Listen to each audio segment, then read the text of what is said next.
Growing up is hard. The pressure to drink and take drugs is intense and sometimes dangerous. One group of kids has found an extreme way to just say no. They're called straight edge, and they're everywhere, challenging mainstream culture with a mixture of abstinence and vigilance. We are a group of hardcore kids fighting back. But this movement, committed to helping kids stay clean, is now being called America's next gang. What happened, and what does it mean for kids on the front lines of growing up?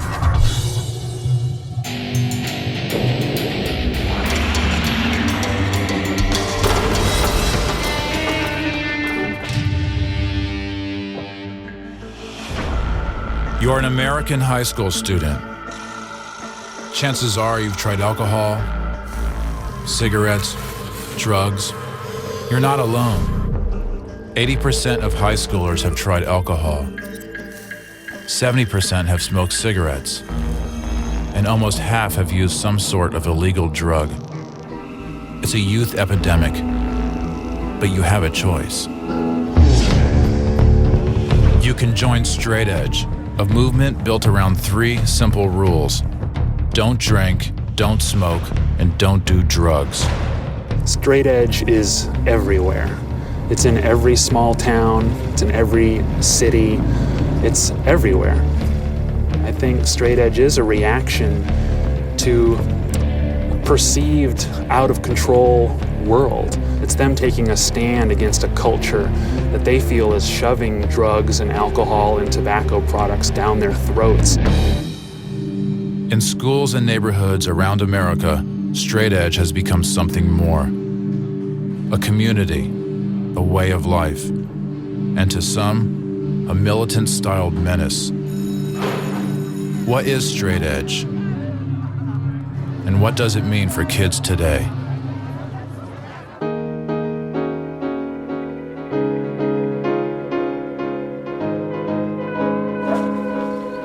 I grew up in Douglas, Massachusetts. It's a small town south of Worcester. My graduating class was like 78 people. Come on. Because the way I look, like, it's different than what's expected of people normally. So that just by the way I look, people are gonna be like, oh, you're different.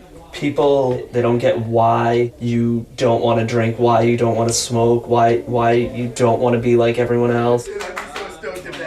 Pat Crane, a 19-year-old college student in Massachusetts, has made what he calls a positive choice for his life, and he is doing it with a group. Together, these friends help one another resist the drugs and alcohol that have become an accepted norm of growing up. I was at school last year, and like the whole first week, it was like kids just like sitting there drinking in their rooms. Like I'd walk in, like try and hang out, and people would just like stare at me. I used to do drugs in high school. I was pretty heavy into it. I used to like deal drugs and stuff. And then I found straight edge, and I'm a completely different person. This tight-knit group is how they each found and keep their straight edge beliefs. But they are not alone. They belong to a worldwide movement whose numbers have never been counted. Today, the movement is gathering outside Boston.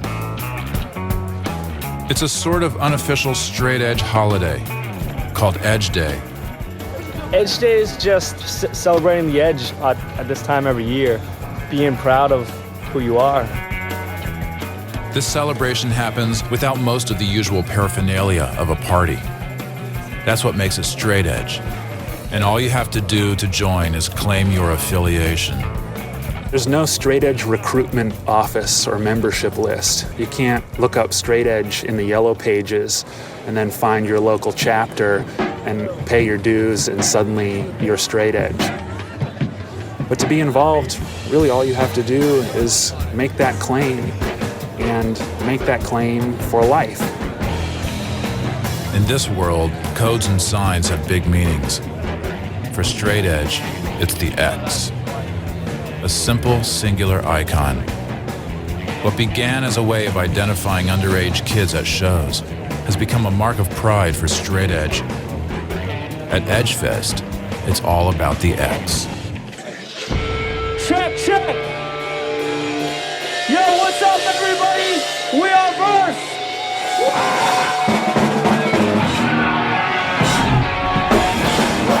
The root of the music is punk. But here, the mosh pit is not fueled by drugs or alcohol. Instead, for kids like Pat Crane, this musical mayhem is powered by a gathering of the faithful. You feel pain when you get hit by someone else. You feel exhilarated when you're climbing on top of other people, and you know you're part of something that not everyone can be a part of.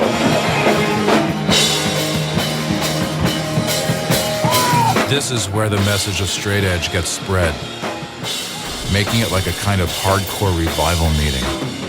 Will you live your life spending, or will you spend your life living? This here, all of this, all these bands, this is something more than just music. This is something real that can actually change your life. This is something inside!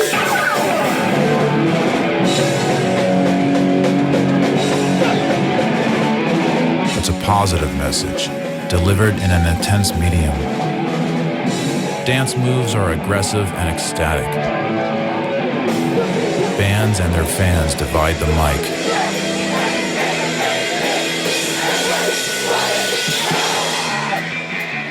Most of all, it's a place to release the pressures of being young. It's a positive way to get out your violence, get out your feelings. You're not in your normal phase of mind. You're just having fun. You're letting everything out. It's good. I'd probably be crazy if I didn't go to shows.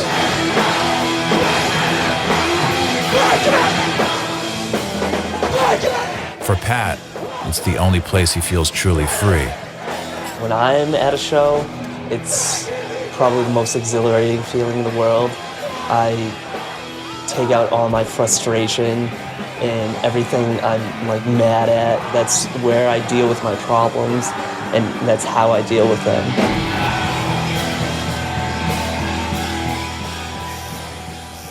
Buy it for me, I'll get it. You either buy it for me or you don't. The positive, self-affirming feeling of straight edge is liberating in a world where kids feel they have to fit in. It is, in essence, a brotherhood of outsiders. This is, one of my many straight edge tattoos, It's really the only thing I really believe in life. We're all getting the same thing. It's like a friendship thing, What are you saying? I'm not in your club? I want to be in your club. I would say that, my friends are like my extended family. I know they're going to be there for me, and I know they're always going to, have my back whenever I need it. Straight edge brotherhood. Forever true, man. You're in the club, For Pat, he found he needed this new family after tragedy took root in his own. It happened when his father died. He drove himself away from me and my sister by drugs and alcohol. What I was first told is that he had mixed up medications, but what truly happened, my relatives didn't really want to tell me at first, is that he ended up committing suicide. I think I have an understanding that not many people realize, and it comes to affect your life as a whole. I knew from then on that I wanted to be straight edge for life. I like what I am, I like what I'm doing, and I like where I'm going. Pat and his friends are what straight edge calls posy, meaning they demonstrate their values by living a positive lifestyle and going against the tide of alcohol and drugs that kill thousands of teenagers a year. Positivity is really an expression of the core values of straight edge. I'm not going to be a militant person. I'm not going to try to shove my beliefs down somebody's throat. I'm going to set a positive example, and just through my example, I'm going to try to change the world. But you have another branch of straight edge that's more hardcore. The other side of straight edge. A militant minority that believes violence is justified in this revolution. They have gathered headlines and incidents connected to everything from beatings to bombings, even murder. and have brought the attention of law enforcement, parents, and other criminal gangs. What is straight edge for kids today? A safe refuge or a violent subculture? The answer is being fought out in communities across the country.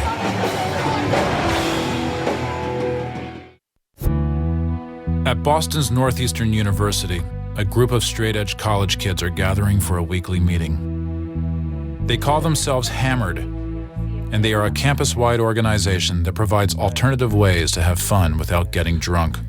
We've got a meeting on Monday, and then the next Monday, then maybe we could do paintball next Thursday. And I would like to try to do a ski trip sometime too. I've been wanting to do that.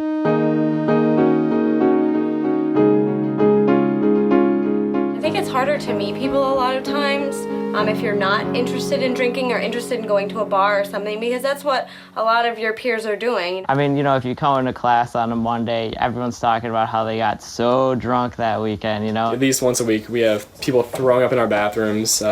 Last night, a girl got taken away by the ambulance, and she's probably still in the hospital. In today's world, the pressures of being young can be overwhelming. Getting drunk, getting high, and losing control is the accepted norm. This is just ridiculous to have it be a normal, standard for everyday kind of, activity when it shouldn't be that way. Your focus could be on so many other things. It's definitely the social pressures are there, and you do feel like you're giving something up, but at the end of the day, I feel like I made the right choice for myself. It's nice to have somewhere to go when you're not drinking, you're not pressured. It's just nice to have a safe zone, which is what Hammered, I think, is. Hammered is taking a different route. While other kids are out drinking, Hammered plans activities to provide a cleaner way of having fun. Movie nights, hockey games, and wiffle ball, amongst others. But tonight, they're going old school. Tonight we're going bowling at Sacco's. Gonna do some can open bowling. What do you guys want to do for teams? You're 4. There you go. I wanted to start something new, and that's why I started Hammered, the show. Hammered was founded at Northeastern University by Ken Procaccianti. As it stands right now, in the youth culture, there really is no decision. It's either drink and do drugs and be accepted, or don't and feel alienated. So I came up with an idea for an organization called Hammered that would showcase people that were having fun and just happened to be doing it without drugs or alcohol. For each of them, straight edge has been a safe refuge, a place where they could still be cool, but do it on their own terms. Hammered as an organization has ambitions to spread to other colleges. It wants to be a new alternative, not just for straight edge, but for kids across America. The straight edge movement has drawn legions of mostly boys to its anti-drug and alcohol message. But to understand where it's headed, you have to look at where it came from. In the 1950s, post-war migration to the suburbs created comfortable middle-class communities whose values were conservative, stable, and square. Rebellion was almost inevitable. In the 1960s, a counterculture youth rejected their parents' values both politically and recreationally. It became an era of experimentation, especially with drugs. And you were either part of the revolution or you weren't. Drag it, man. Try anything once. Shake this square world and blast off for Kicksville. But the party would take its toll, and soon some kids wanted to try something else. In the 1980s, straight edge emerged as an appealing fusion of self-control and in-your-face protest. Yet it began by accident, from a single lyric by the band Minor Threat in 1981. The song, a declaration of an individual choice, lasted 45 seconds, but generations to follow would take it and make it their own. Straight edge really did emerge from one song that set out the values of straight edge, but it wasn't ever intended to be a movement. It must have tapped into something that was going on in our culture at the time, but it's contradictory in the sense that these kids are rebelling, by living out what every middle-class parent's dreams are, in a sense, for their children. Inadvertently, a movement had begun, giving rise to a subculture. And almost inevitably, a militant arm emerged, in part because of the man behind this mask. We are a group of artists, ups, punk rockers, skaters, hardcore kids fighting back. We are your children raised on Ritalin and Prozac, biting the hand that's reared us.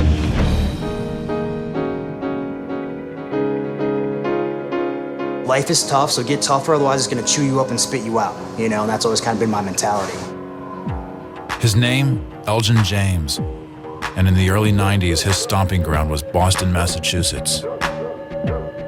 Elgin became straight edge at 13, rebelling against his adoptive parents, who were 60s activists and pot smokers.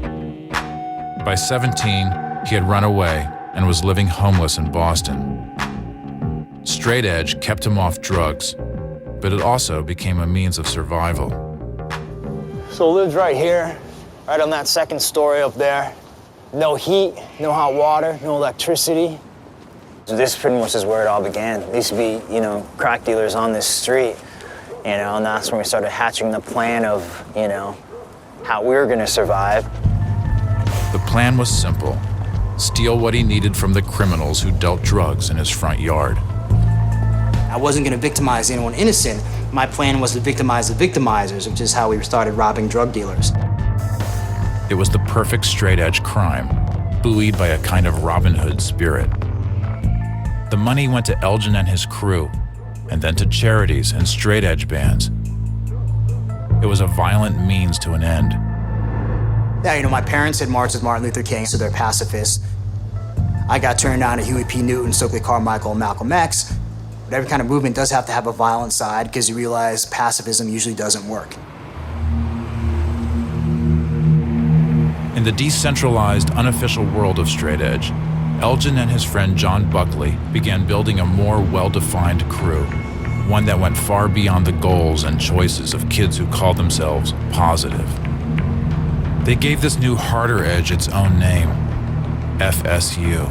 FSU stands for Friends Stand United, Forever Stand United, but it originally started as it up.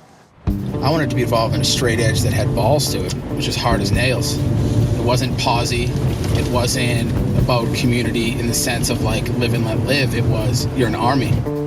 This new straight edge army moved in on Boston's youth battleground, Lansdowne Street, where Elgin and John worked as bouncers at a club, and drugs, alcohol, and wild partying was the norm. So this is where we came to do the cleaning up. Basically, we were the ones that kept the sons and daughters safe, keeping the drugs out of the clubs. For straight-edge vigilantes, they were in the perfect position, beating up drunk kids and punishing the drug pushers. That's where many, you know, a drug dealer coming in, chances are he's gonna come on our radar all of a sudden, like, okay, that guy's got something up. We're gonna follow that guy into the bathroom. We're gonna smash his face into the porcelain toilet bowl. We're gonna empty out the drugs out of his pockets and flush them, and then we're gonna take his big bowl of, roll of cash. And then that's probably gonna last time you're gonna see the guy. There are two ways of doing things. They gave us what we wanted and never came back, or we beat them, took what we wanted, and just turned them over to the cops. That's it. And so few ever came back. This guy right here? Roll my ass.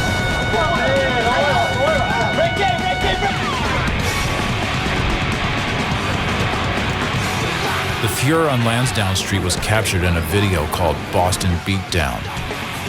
Given nothing, we are taking everything, making this world a place of our own. Laced with interviews with Elgin, it's a kind of documentary on the state of American youth culture. The director, Ronan Morris, is now a Boston lawyer. The majority of the problems that were out there on the street were alcohol related. But if you look a little further, what you're really seeing is it's American culture. It's, it's our society, whether you want to admit to it, whether you want to ignore it. The violence was meant to shine a mirror on the society they saw with straight-edge eyes. But it also brought attention, and worse, on Elgin and his crew.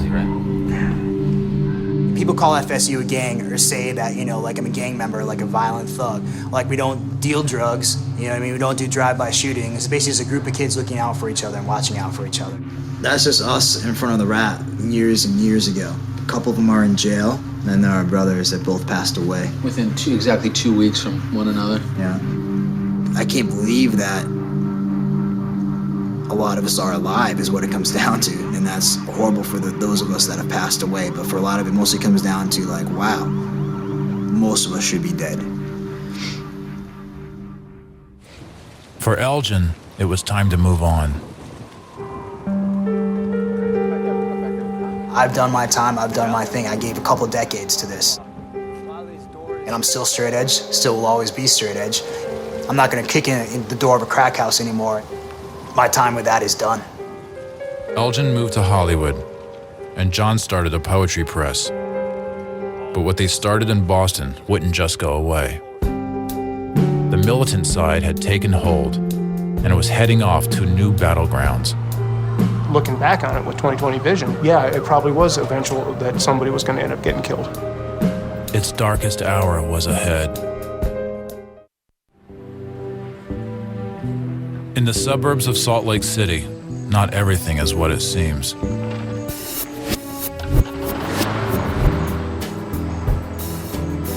Jeremy Nelson is a homeowner, a husband, and a proud father. He was once also devoted to straight edge before he made a break from the movement. I was straight edge for, the majority of my childhood. I wasn't going to be like my father, and he did things like drinking and drugs and smoking and all those things. And I decided early on that I didn't want to do any of those. Jeremy got into bands and immersed himself in every aspect of straight edge. Now a family man, he sells what's left over of those days on eBay and regrets how it all changed. I wanted to get away from it when I started to see it become gang-related. Some people just walk away from straight edge, but Jeremy Nelson did something more radical. It's my bulletproof vest. Keep me from getting shot. He became a cop.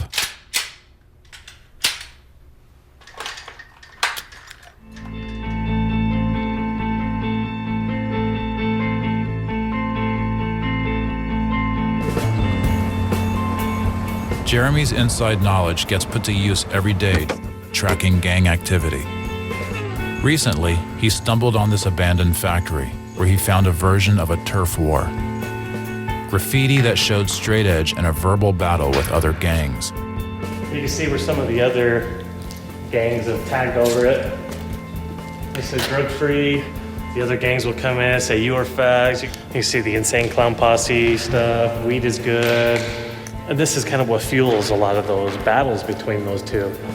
Graffiti is how gangs claim territory and even send specific threats. And that is precisely the problem now. Whether or not a portion of straight edge kids think of themselves as gang members, if other gangs see them that way, they become drawn into the gang world. In the US, more than 700,000 youth are part of street gangs. And though Salt Lake City may seem an unlikely center for gangs, they've staked their claim here. Now, straight edge is one of them. When we were investigating other gangs and other crimes and stuff like that, the word straight edge would come up occasionally. We were wondering, well, who is this group, or what are they doing, or what is a straight edger? And they're saying, hey, look, we don't do drugs, we don't do alcohol, we don't do tobacco, we don't have premarital sex. But there was just something that didn't stick right in my mind, that this isn't just a typical group. Detective Brent Larson and Sergeant Stephen Woldridge investigated the violent acts that got the group in trouble. They tracked more than 40 violent incidents, including a mob attack, arson at a McDonald's, and the bombing of a mink farm.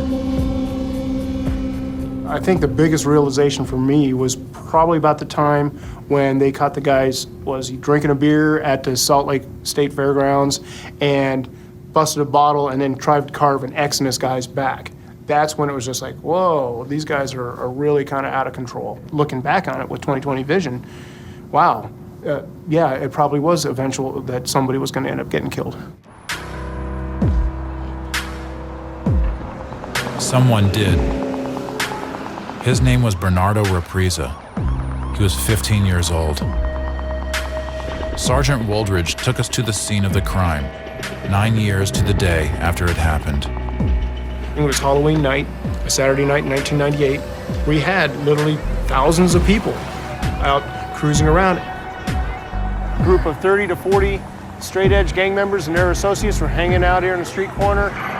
Straight edge kids were yelling taunts at some of the passing cars, including one carrying several local gang members. The car stopped. Kids got out, and a punch was thrown that set off a brawl. Soon, it was 30 straight edge kids against 7. There was a stabbing that occurred over in that parking lot. The victim of the homicide, who ran southbound across the street, he was chased down by 4 straight edge gang members. He fell to the ground. He was struck several times in the head with a baseball bat, and then he was struck with a spring billy and stabbed. Bernardo Represa bled to death on the street. 2 straight edge teenagers were convicted in the killing. It was a rude awakening that a group not traditionally identified as a traditional street gang was involved in something as serious as this. That really was a wake-up call. For the first time in the nation, straight edge became a certified gang. Yet to this day, the Salt Lake murder is the only killing definitively attributed to straight edge. While alcohol alone is implicated in the top 3 causes of death for teenagers: drunk driving, suicide, and homicide. Had everyone gone too far? I think it's unfortunate that straight edge has been labeled a gang in some places because it produces 2 outcomes. One, it attracts kids to straight edge who might want to be involved in gang-like behavior. And 2, it gives straight edge a bad name for those kids who are simply trying to live out a positive lifestyle. In Salt Lake City today, the consequences of the murder live on, even for kids trying to reclaim a positive straight edge. For Matt, Chris, and Alex, they just want to move on. We are cooking enchiladas, and they are vegan. And look at this. This is chicken, but it's not made from chickens. They are part of a large vegan straight edge movement, meaning that in addition to no drugs or alcohol, they also don't eat meat or dairy. It's a faction in a movement with many faces. There's Republican Christian straight edge kids. There's vegan straight edge anarchist kids. I don't think it's a matter of like signing up for a specific club of straight edge. It's more about who you are as a person. And straight edge is just a label. It's a lifestyle. Their vegan diet reflects an intention to do no harm to themselves or to the world, which in itself refutes the gathering image of straight edge as a violent movement. The people who have that perception are people who've been misled by sensationalist news stories that focus on crews, fights, drama, things that have absolutely nothing to do with us. Matt, Chris, and Alex live their beliefs. They are anarchists who try to live outside the system. They squat in this abandoned building, avoid using money, and live off the grid.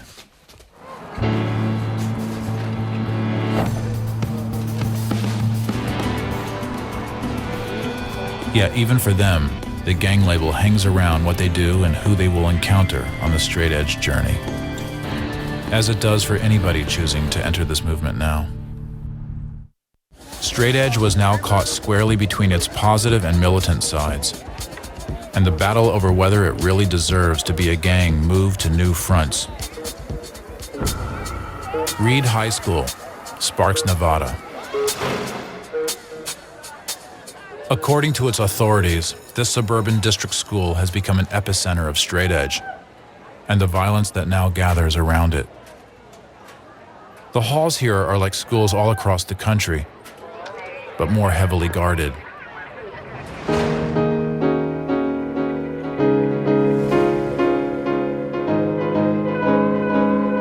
A vice principal of discipline and a contingent of full-time armed police officers patrol every day. Because we've had some shootings, we're looking at Columbine, you're looking at Virginia Tech, where you're seeing fatalities, that's a little scary. A lot of it is just being proactive and trying to be on top of everything. But what they are really concerned about is gangs. And because of dozens of incidents this year alone involving straight edge kids, They are watching the movement carefully. This year, it felt like straight edge was starting to emerge again. There started to be more problems. Literally, it was like an entire week or two of problem every single day. What will happen is they will get about 15 guys and circle around one, and then they beat up on one guy. And they usually don't just use their hands. It's usually, like I said, pepper spray, brass knuckles, and some sort of weapon. All right, guys, let's get going. Let's go. Hackbush and his officers patrol the halls looking for evidence of gangs, including straight edge. Sometimes clues as apparently inoffensive as a t-shirt that says drug-free. It says drug-free. What other message, more positive message, would you want at your school? Well, you're right.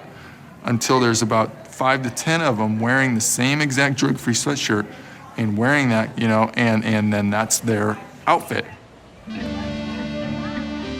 But such vigilance from the law can be confusing to kids who look to straight edge as a way to stay out of trouble.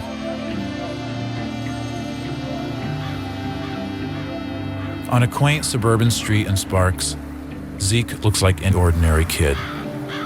A Reed High School junior, Zeke learned about straight edge not long ago, and like many kids, felt like he had found a home. It was really eye-opening when I found out, on the internet and stuff, that straight edge is all over. At first I thought, oh, maybe it's just Reno or something, and then I found out it's all over Boston, Salt Lake, and everything. I found it's all over the world even. It meant a lot being part of something so big.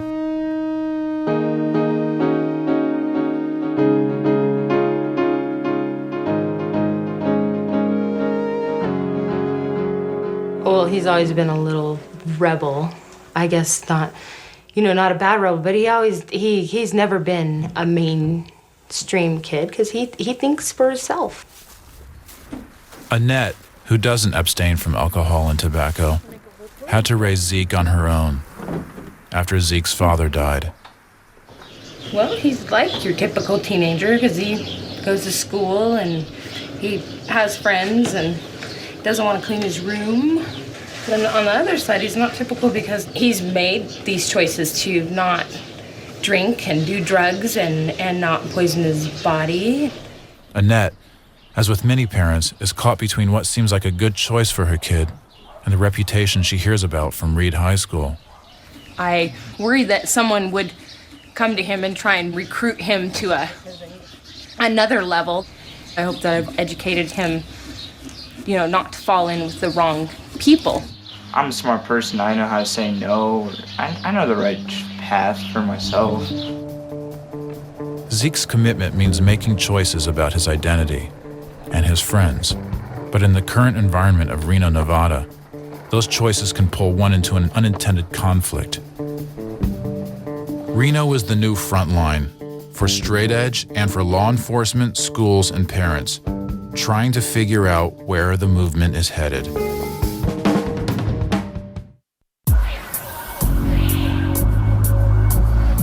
Reno, Nevada.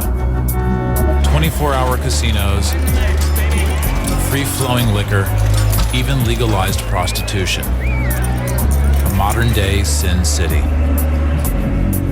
It's also a new front line for straight edge. Tony Battle, a tattoo artist and singer, helps keep guard.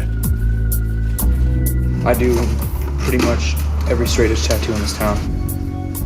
But I just won't tattoo straight edge on anyone. If I don't know them, I've never seen them before, then I usually say no. I don't want to give them a tattoo that they'll eventually end up just mean nothing to them, scar their body with something they're not going to live for.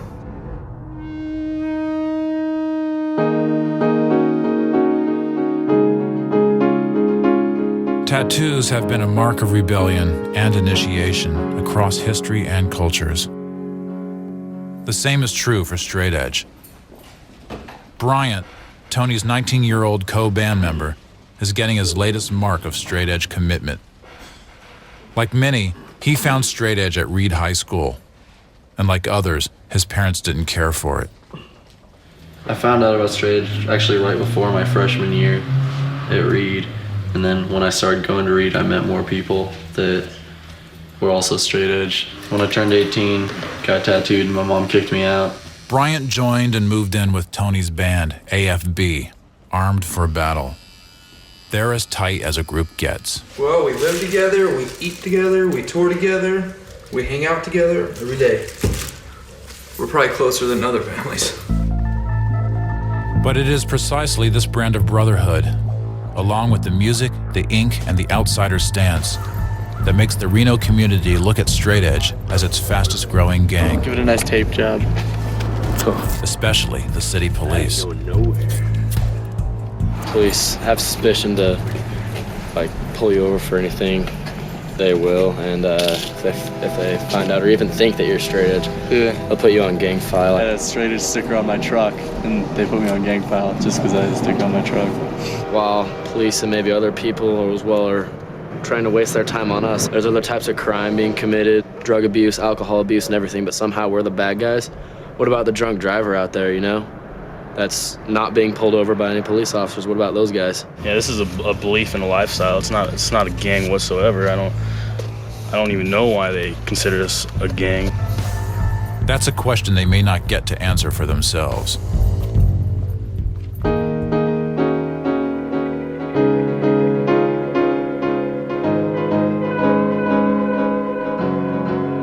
The Reno Gang Unit deals with many of the nation's worst gangs. MS-13, the Crips, Aryan Brotherhood. America has more than 21,000 gangs. We had Joker from MS was in there. But should Straight Edge be one of them? And if so, what are they capable of?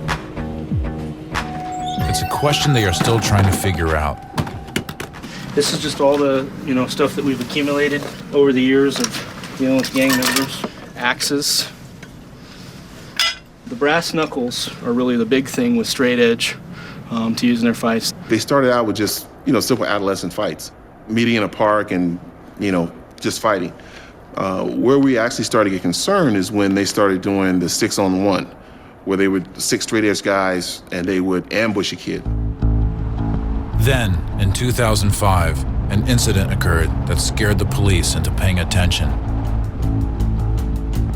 In a parking lot monitored by security cameras, a particularly gang-like fight broke out between a group of straight-edge kids and some high-school kids. They showed up at a local casino and beat a kid down and used a shovel on him when he was down on the ground. That goes to malice. That shows that you are intending to inflict more than just pain.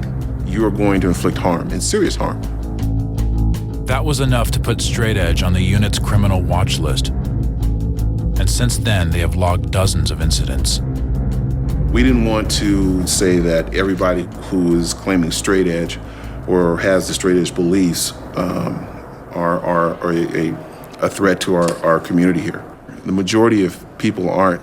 There are a small percentage of people who are spinning out of control.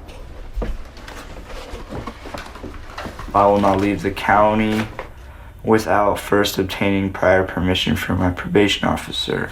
16-year-old Zeke is now in the system, one of dozens of kids whose affiliation with Straight Edge helped land them in the Reno criminal gang file. This one's kind of funny. Drugs, alcohol, and other harmful substances I will not use, purchase, possess. Zeke got probation for writing graffiti and for violating his town's 10 p.m. curfew for minors. Because of a Straight Edge tattoo on his ankle, his misdemeanors were elevated. It must have been a month after he got his curfew ticket, I got a notice in the mail that says, your son is now in a gang file. And I was like, wow, what does that mean? It bothers me that he would be in a gang file because he's not a gangster. I think they got it completely mixed up. It's just a bunch of guys and kids making their point that they cannot do drugs, not drink alcohol, not smoke, and be completely fine and have tons of fun. For now, Zeke has to visit his probation officer every 2 weeks. I hate to go up there, all the way up there and go through the metal detectors, and then every step he takes now, somebody will be looking for him to be doing something, or if he's out and about having fun with his friends, I mean, are they gonna look at him firsthand and say, there's a straight edge kid, he's up to no good? Saturday night, Reno. At the house shared by AFB, kids are gathering to hang out. Zeke is among them, and talk turns to their gang status. Did you read that newspaper article? They're like white suburban terrorists. We definitely don't have any gang meetings or like. We're the most unorganized people you'll ever meet. Frats right up the street, they're all organized. They have meetings, they all do stuff as a group. I'm pretty sure if one fights, they all fight, you know? That's organized stuff. Zeke is still on the edge of this group, but he understands the commitment and that this group must look after and defend itself against mounting opposition. No one, straight edge or not, I can guarantee you don't want to see your friend in the ground. You don't want to see your friend get beat up. You know, our reputation just keeps growing because if someone messes with one of them, you mess with all of them. It's very important. Like if you fall back, you're gonna have those kids that catch you. They're gonna be there to support you.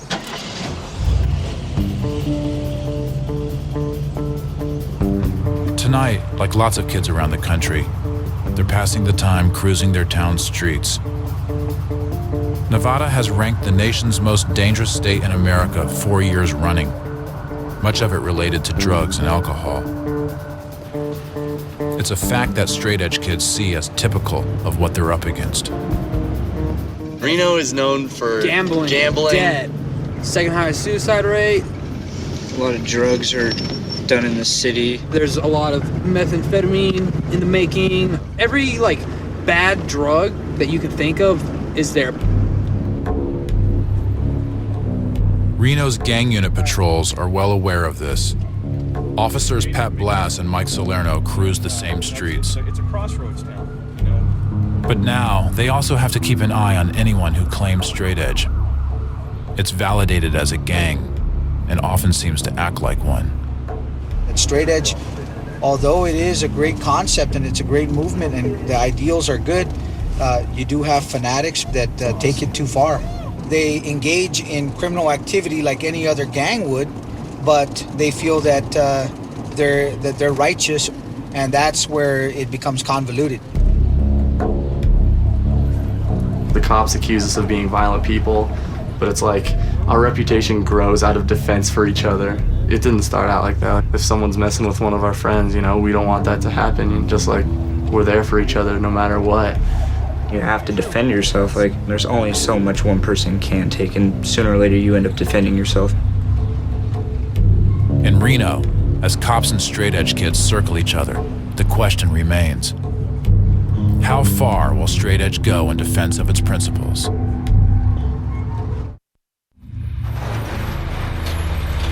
Tonight, in Reno, Nevada, a major hardcore show is bringing together local bands.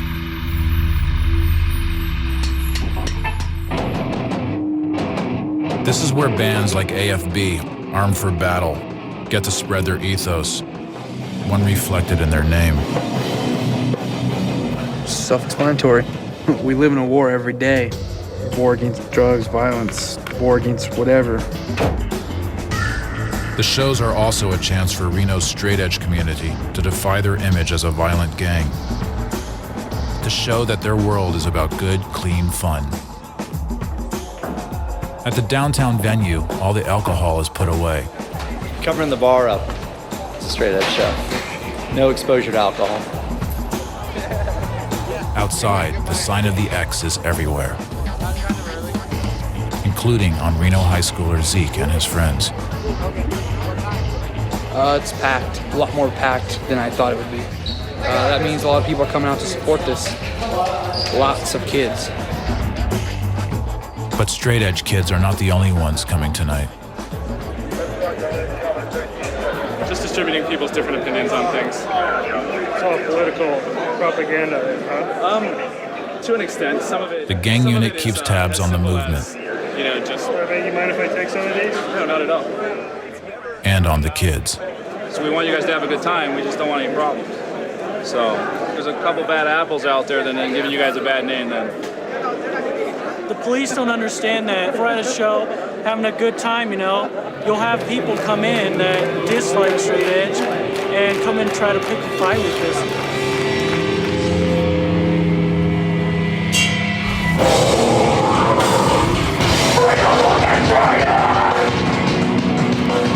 Out here in Reno, the shows are more aggressive.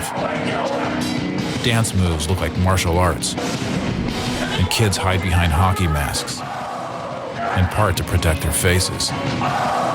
Blood is drawn, but it's an accident, a casualty of the rough and tumble hardcore dance moves. Outside, more gang unit officers have shown up, including Sergeant Frazier. Just got a report, a young lady called and said she was being harassed by 5 females out in front of the business. These kids have been so well behaved all night. It's not, I mean, good. They're very in their element. Inside, the crowd gets unruly, but it's just for play. Part of the state of emotional release. Oh, yeah. It's been a good night for everyone. But is it good enough to make the Reno community reconsider the straight edge gang label? Will kids like Zeke be able to pursue their straight edge beliefs peacefully? Or will they emerge as violent antagonists in American youth culture?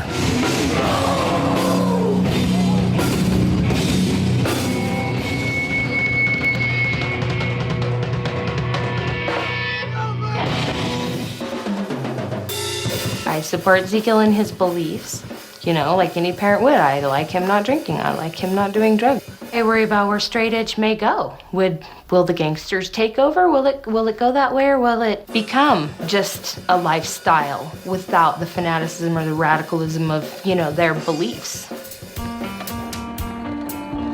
For Zeke, the commitment is something you can never back down from. And that's what keeps straight edge alive. And I'd be letting down like all my friends that I call my family pretty much. And then I'd be letting down mainly myself for setting such high commitment to myself and then just throwing it away. I'd be letting down a lot of people.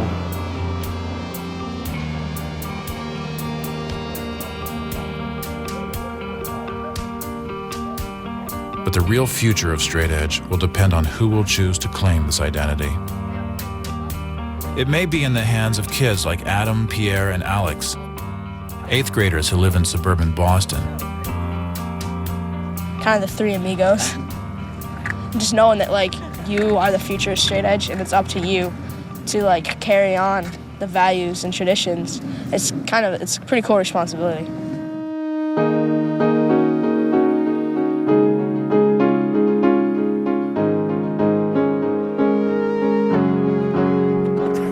They already know that straight edge can help them navigate a tough world for American teenagers.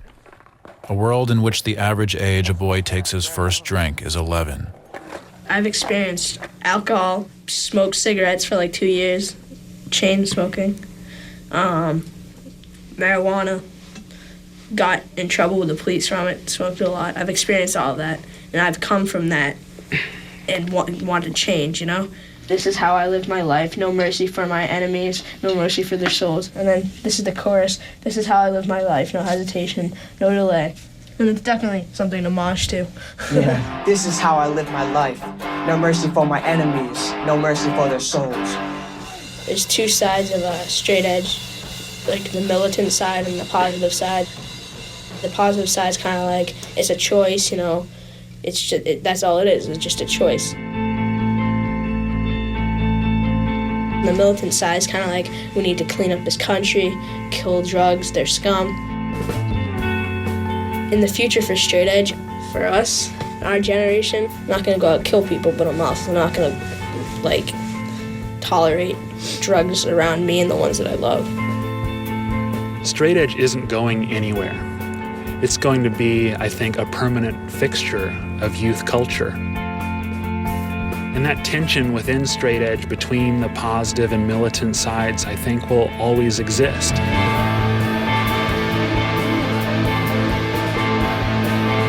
I think the problem with the struggle for the soul of what straight edge is or might be is that there's no answer. You know, it means something different to every single person. All we really have in common are the words, straight edge. Just how straight edge kids define those words will determine if they will be just another problem or to be part of the solution for kids facing an already challenging world. Boston straight edge, Massachusetts straight edge, you guys are the best.